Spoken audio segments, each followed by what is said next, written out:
Selamat datang Bapak Ibu Saudara sekalian. Selamat datang dalam acara Sarapan Sabda bersama saya Pak Saparman. Sarapan kita pada pagi hari ini diambil dari Matius pasal yang ke-6 ayat yang ke-16 sampai dengan ayat yang 18. Matius 6 ayat 16 sampai 18, demikian firman Tuhan. Dan apabila kamu berpuasa, janganlah muram mukamu seperti orang munafik. Mereka mengubah air mukanya supaya orang melihat bahwa mereka sedang berpuasa. Aku berkata kepadamu, sesungguhnya mereka sudah mendapat upahnya. Tetapi apabila engkau berpuasa, minyakilah kepalamu dan cucilah mukamu, supaya jangan dilihat orang bahwa engkau sedang berpuasa, melainkan hanya oleh Bapamu yang ada di tempat tersembunyi. Maka Bapamu yang melihat yang tersembunyi akan membalasnya kepadamu. Bapak Ibu Saudara sekalian yang dikasihi Tuhan, berpuasa salah satu tindakan yang dilakukan oleh orang percaya. Di masa lalu, orang-orang Yahudi diperintahkan untuk setahun sekali berpuasa. Ini dalam Imamat 23-27. Akan tetapi pada tanggal 10 bulan yang ke-7 itu, ada hari pendamaian. Kamu harus mengadakan pertemuan kudus dan harus merendahkan diri dengan berpuasa dan mempersembahkan korban api-apian kepada Tuhan. Jadi orang Israel secara kelompok, namun pribadi lepas pribadi, setahun sekali beribadah, merendahkan diri di hadapan Tuhan, berpuasa, dan mempersembahkan korban. Itu puasa mula-mula yang diperintahkan Tuhan untuk orang Yahudi. Rupanya dalam perkembangannya, orang Farisi membuat tradisi 2 kali seminggu berpuasa secara pribadi.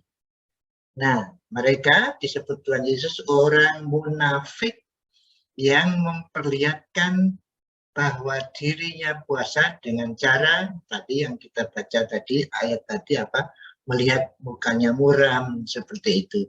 Jadi tandanya orang rohani menurut orang munafik tadi adalah kelihatan lapar, kasihan, seperti itu. Wah, ini orang rohani ini.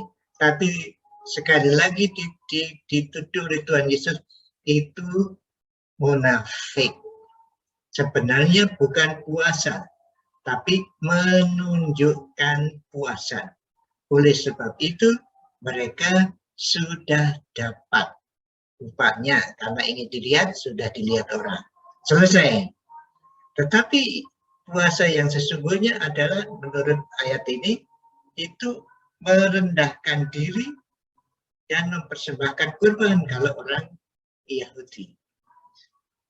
Dalam perjanjian baru, ini Kisah 13 ayat 2 dan 3, pada suatu hari ketika mereka beribadah kepada Tuhan dan berpuasa, berkatalah Roh Kudus, khususkanlah Barnabas dan Saulus bagiku untuk tugas yang telah kutentukan bagi mereka.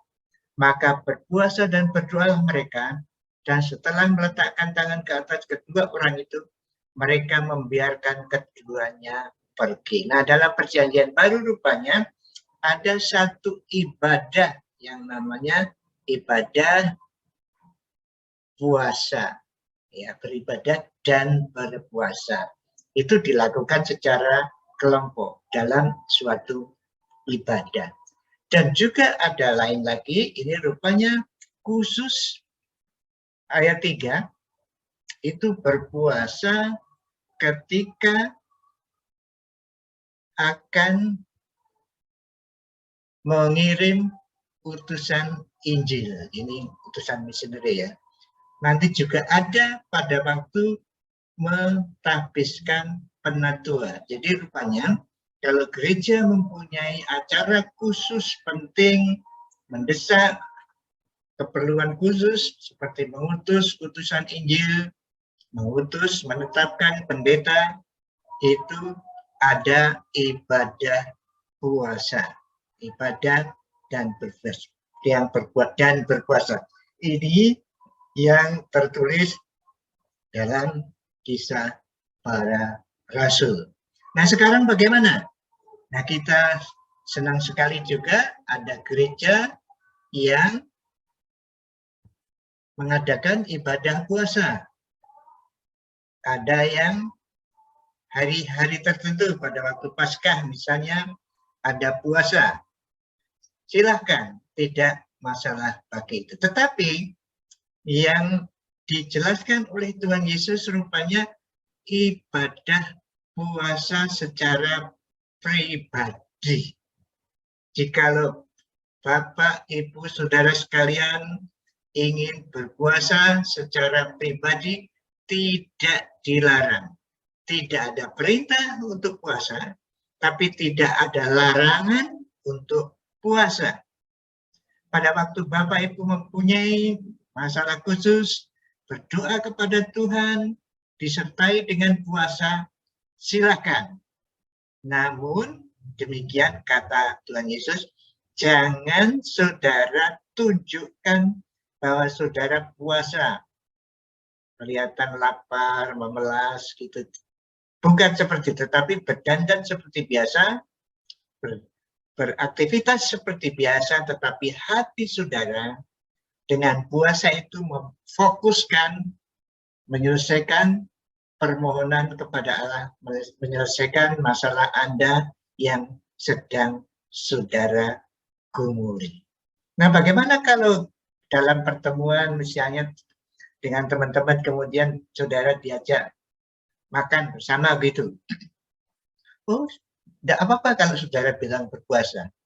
Saudara tidak menunjukkan maksudnya, tetapi kalau diajak seperti itu dengan sopan, saya sedang berpuasa, itu tidak masalah. Tetapi maksudnya jelas bahwa ibadah disertai puasa tidak menunjukkan puasa saudara kepada umum, hanya kepada Allah saja puasa itu Bapak Ibu Saudara tunjukkan. Kalau demikian katanya, Bapamu yang di surga mengerti, mengetahui, mendengar, melihat apa yang tidak kelihatan.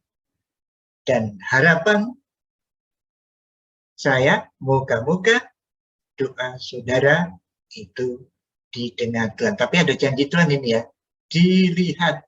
Artinya Tuhan mengerti apa yang Bapak, Ibu, Saudara lakukan. Bapak, Ibu, Saudara mau beribadah dan berpuasa secara pribadi karena ada masalah khusus, permohonan khusus, silahkan.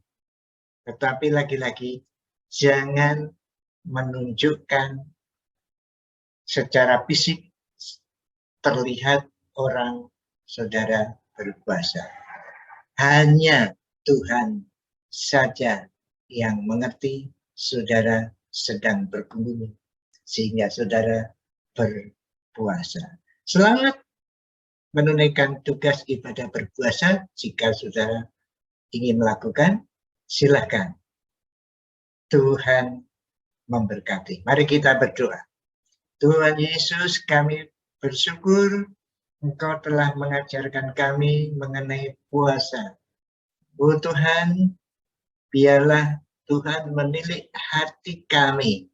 Kalau di antara saudara-saudara kami, para pendengar ini yang berpuasa, Tuhan lihatlah pergumulan hidupnya. Tolonglah mereka Tuhan.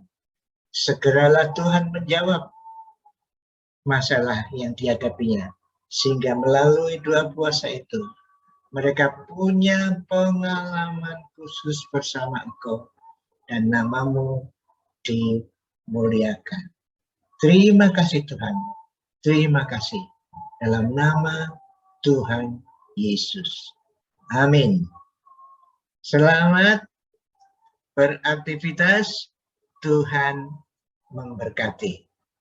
Amin.